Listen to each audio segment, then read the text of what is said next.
So in today's video, I want to tell you the 5 things that I did in 2022 and that I continue to use even in my business now that allow me to have these compressed periods of extreme growth in my business and my income.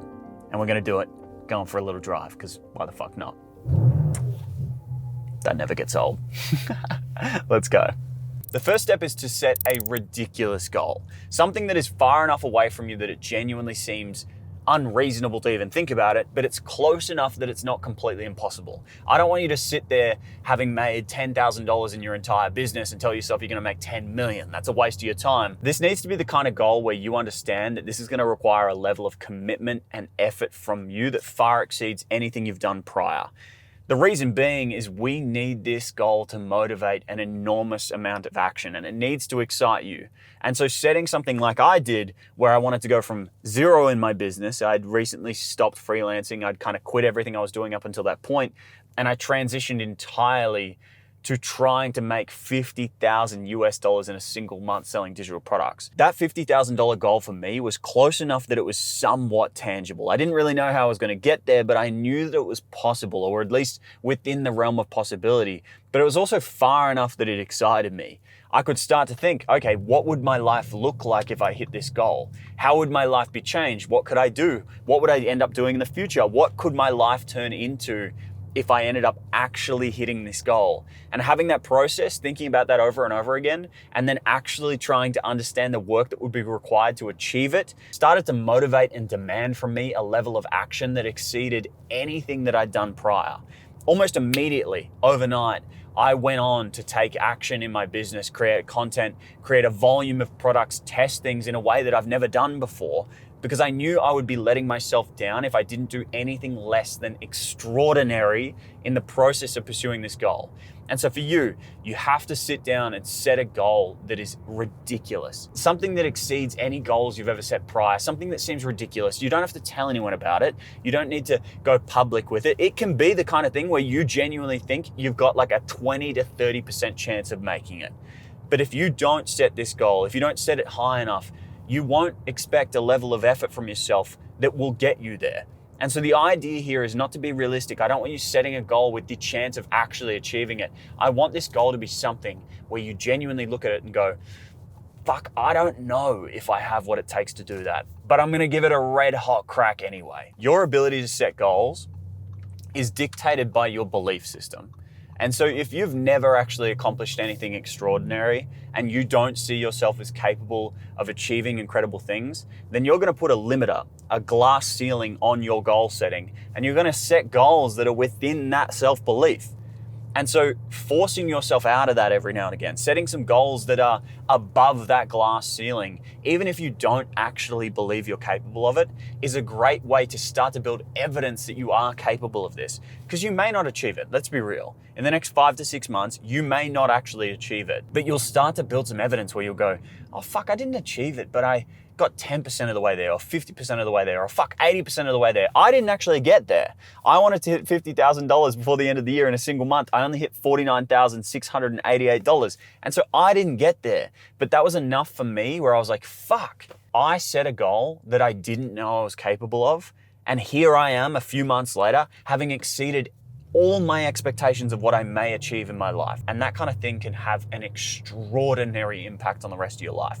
A lot of the things that I've achieved now in my own business, getting to 7 figures, now trying to scale to multiple 7 figures, hiring a team that now costs me close to more than that per month, more than the $50,000 per month, all of that has been a result of small incremental progress and small incremental development in my ability to believe in myself. Because at the end of the day, your belief and your confidence in yourself is what's going to dictate your ability to work at the level that is required in order to achieve incredible goals. And the second part of this first point is to keep it short.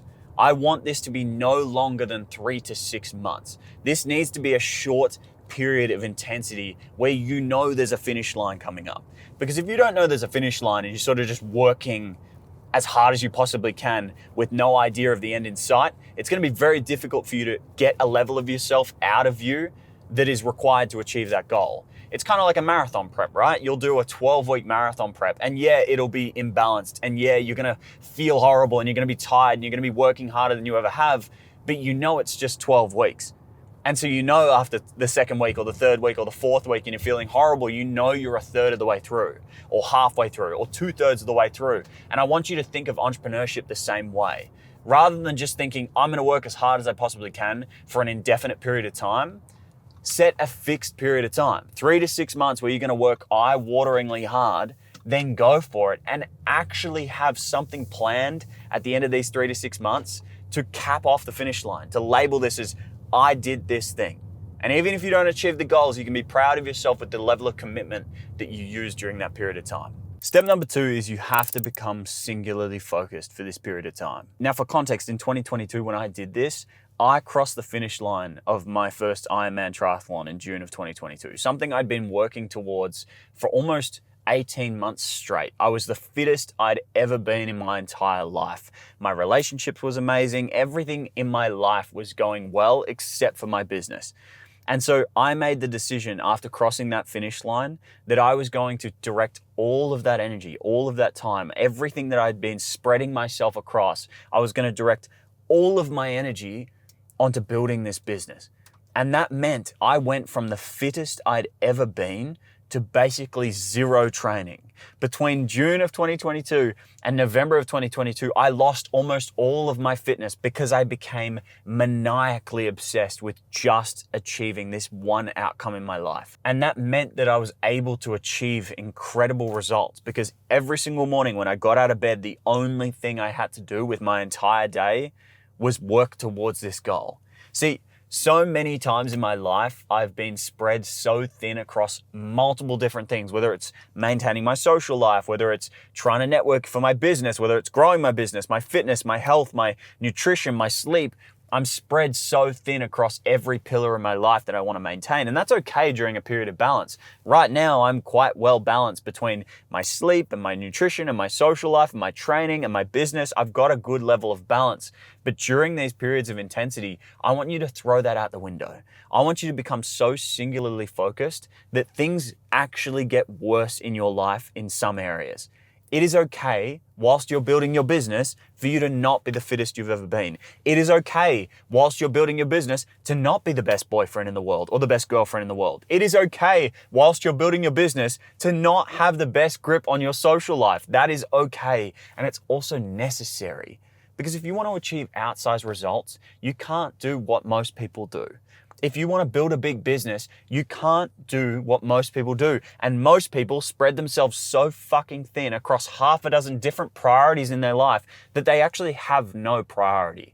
And the hardest thing about this, if you're an ambitious person like me, is that's going to be incredibly difficult for you to do, to actually let things get worse. For me, that was the hardest part about that year, was going from the fittest I'd ever been, training 20 to 30 hours a week, feeling incredible, looking incredible, feeling confident and fit and enthusiastic about everything that I was doing in that part of my life, to then not training at all because the goal for my business was bigger than my goal for my fitness. I literally crossed a finish line of an Ironman, raced a 9:35, finished 6th in my age group in the country, and then went to literally not training a single hour in November of 2022 because the goal of building my business was more important to me than my fitness. And here's the reality. Eventually, after this period of intensity, you can reintroduce that balance. I now have a business that makes multiple 7 figures per year as a result of those short periods of intensity, but I also get to train every single day. I get to run 4, 5, 6 times a week. I get to go to the gym 3, 4 times per week. I feel amazing. My relationship is amazing. My social life is amazing. I have incredible balance now, but that is a result of the progress I made during those periods of intensity. And that's the truth. You're going to have to sacrifice some areas of your life in order to achieve the results you want. And there's just no way around that. Because here's one of the most uncomfortable truths about success. You can achieve anything that you want, but you cannot achieve everything. And so if you are an ambitious person who has goals in terms of your fitness, maybe you want to run a marathon or an Ironman or any of these big fitness goals, and you also want to run a business, you may have to sacrifice one or the other for a period of time. And I'm sure there will come a time when I want to refocus my energy back onto an Ironman or back onto a marathon prep, and I'll take some attention away from my business. And I'll be comfortable with doing that because I know that I have to have one dedicated priority in order to achieve outsized results. Step number 3, and I'm going to get some serious pushback for this one, which is why I've left it to number 3, is I want you to take huge risks during this period of time. See, if I take a cumulative tally of all the money I've ever invested in my education in regards to building my business, whether it be mentors, coaches, courses, cohorts, whatever it is that I've invested in to build my knowledge, build my expertise, and help me to run my business, even down to the staff that I've hired that didn't eventually work out, all of those investments have culminated into millions of dollars. And I've invested in property, I've invested in Bitcoin, I've invested in other cryptocurrencies, I've invested in ETFs, I've invested in stocks and shares, and it is not even close. The cumulative money that I've invested in my education is why I now have a business that makes multiple 7 figures per year. And so I want you during this time to take some risk. Be willing to invest some money. Put your money where your mouth is and invest in your education. And I'm not just saying that because that's the business I run. I'm saying that because it is the single greatest investment that I have ever made in myself and my business. The reason I have the business I have today is because I've been willing to invest in my education. And I'm not going to sit here and tell you that that was easy to do. For a lot of my career, a lot of the investments I've made, I made an investment in a $10,000 coach when I just hit my first $15,000 a month. That scared the fuck out of me.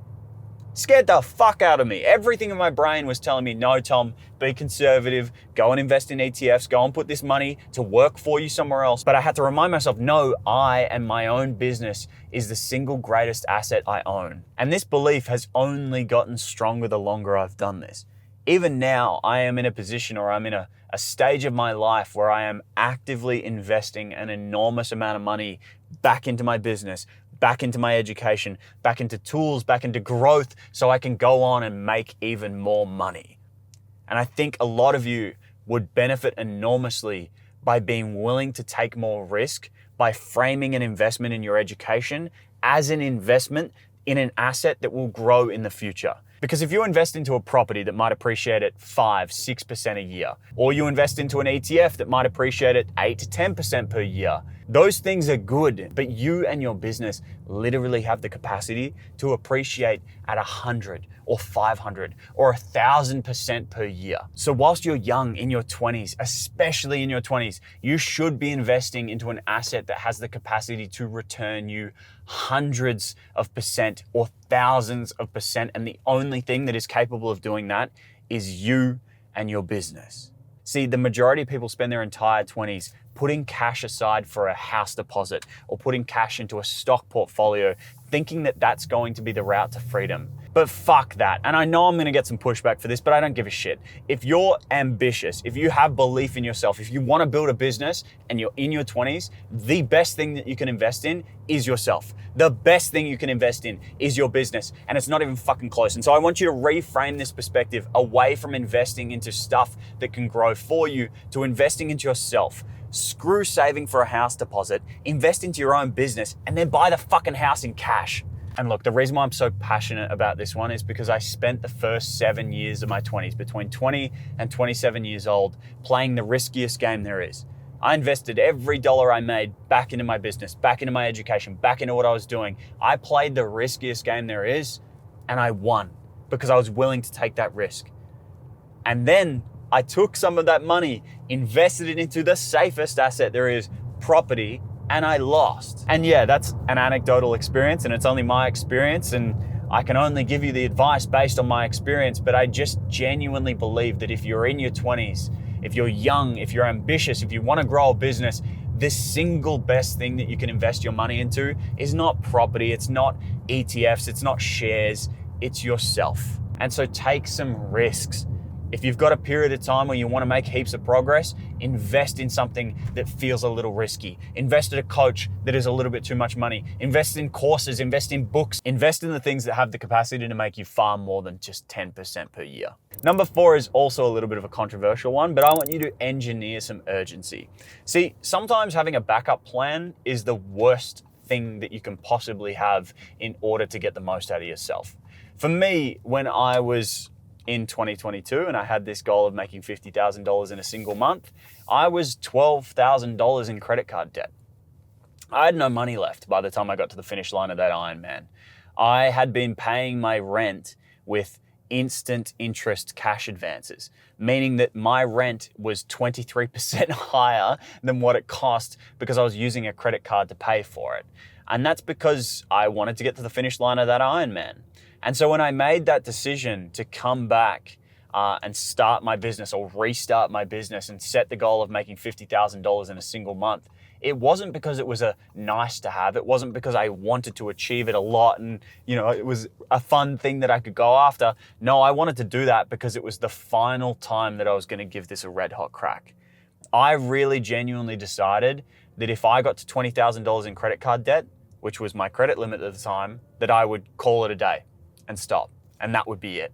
I would be happy to hang up the boots if I got to $20,000 in credit card debt. But I also decided that if I got to $50,000 in a single month before the end of the year, that was all the evidence I needed to never, ever quit again.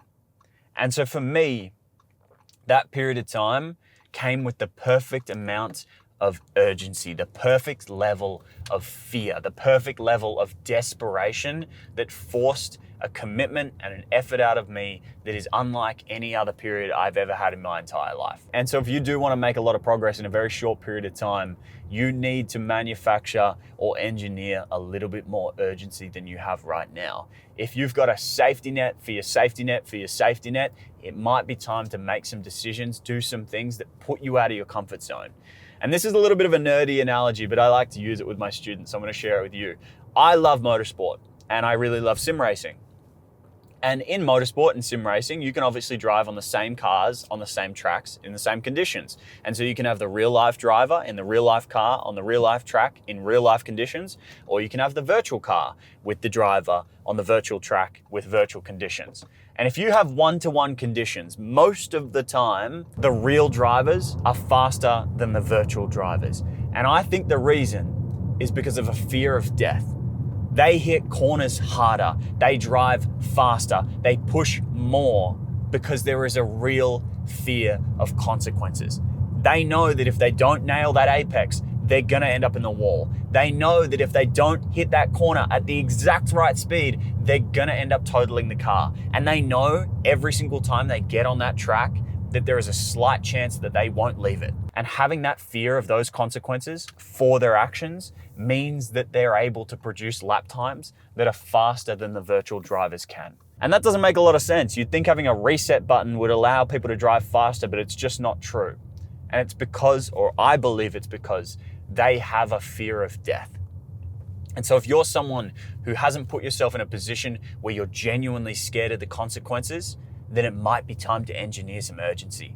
It might be time, and I know this sounds ridiculous, but to rent an apartment that pushes you outside of your comfort zone, or to hire a coach that charges a monthly rate that scares you, or to hire an employee that forces you to work harder than you work right now, to do something that puts you into a position where you have to push harder. You are forced to take action that you wouldn't otherwise take. For me right now, I'm trying to scale time to build. My main goal right now is to scale time to build to 5, 10, and eventually $20 million a year. We did 7 figures last year. We're on track to do our first multi-7-figure year this year.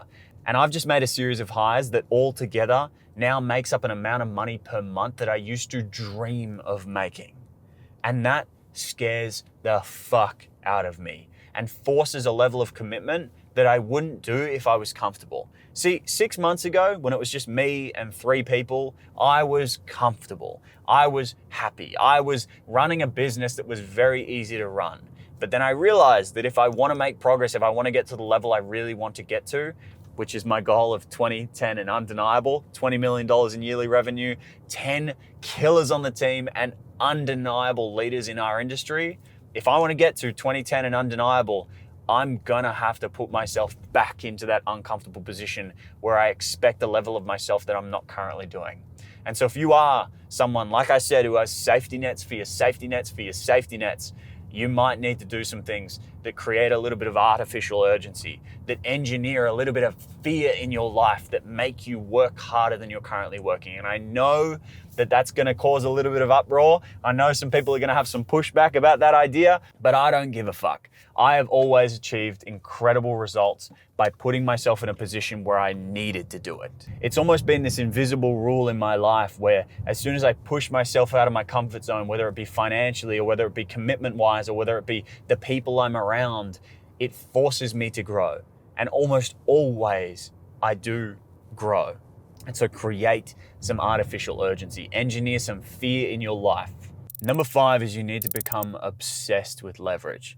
See, if you want to achieve amazing results in this short period of time, you're gonna have to spend most of your time doing the highest leverage things, the 20% that is gonna create your 80% results. And so in any one moment, in any one day, almost forget the one-to-one tasks, the things where you put one thing in and get one thing out. Everything I want you to do for this period of time has to yield bigger results than whatever the action is today, whether it be making content, free or paid. So free content online to generate traffic or paid content to service the clients you already have, whether it be selling more products, doing more launches, whatever it is. I want you to spend all of your time doing the things that compound long after you've done the action. You have to become maniacally obsessed with doing the things that create leverage, because that's what's going to really move the needle for you for this period of time. For me, during that 2022 period, all I did every single day was either create content, sell my products, or build my products. That was all I did during that time. If I didn't know what to do, if I got up in the morning and I was in doubt of what I would spend my time doing that day, I would either make another piece of content, I would brainstorm ideas for my products, I would make products, or I would sell my products. Even these days with my business, the only things that I do every single day are either make content for you guys publicly or for my clients in my program, organize and run launches, or try to improve my product in some way. Almost everything else is a complete waste of my time. And so for you, I want you to become maniacally obsessed with leverage. Audit your time like a lunatic. Become obsessed with asking yourself the question, is this something that's going to compound for me in the future? Or is this an action that's going to yield one output for one input? Stop wasting your time with one-to-one actions. Even if it means making less money in the short term. If you're someone who works with a lot of freelance clients, but you want to build a digital business that can grow for you, where you can service 1,000 clients the same way you could service one, well then focus on doing that, even if it means making less money right now.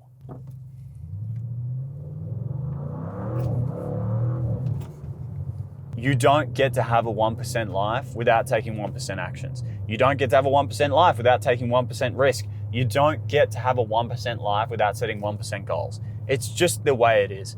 And so yeah, this video is not for all of you. This video for some of you will be quite offensive. This video for some of you will trigger a nerve, and I'm expecting to get some negative comments, but I don't give a shit. Because for those of you who are exactly like me, this is going to be the exact thing you need to see in order to push yourself beyond what you've ever done before. And I promise you, and I'm sure the entrepreneurs who've achieved incredible things will back me up in the comments, but all of my results I have today have come from short periods of intensity, compressed periods of extreme growth that help me get to a level that I can then find balance at. See, even right now, I'm growing my business.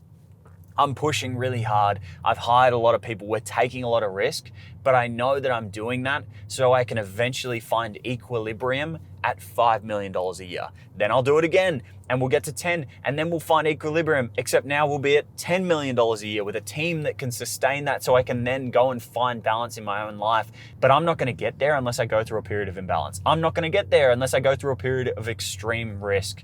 And that's okay. And I'm confident in doing that because I've done it countless times before, and it is the only reason that I have the results I have today, because I've been willing to take those risks and do the things that have led to the 1% results I've been fortunate enough to achieve. And so for those of you who this video is for those of you who are ambitious and you're like me and you want to live a 1% life, well then give this a red hot crack and let me know how you go in December this year. It's August 20th. Drop a comment now and then drop another comment at the end of the year and tell me how much progress you've made. I hope this video helps, and I'll see you in the next one.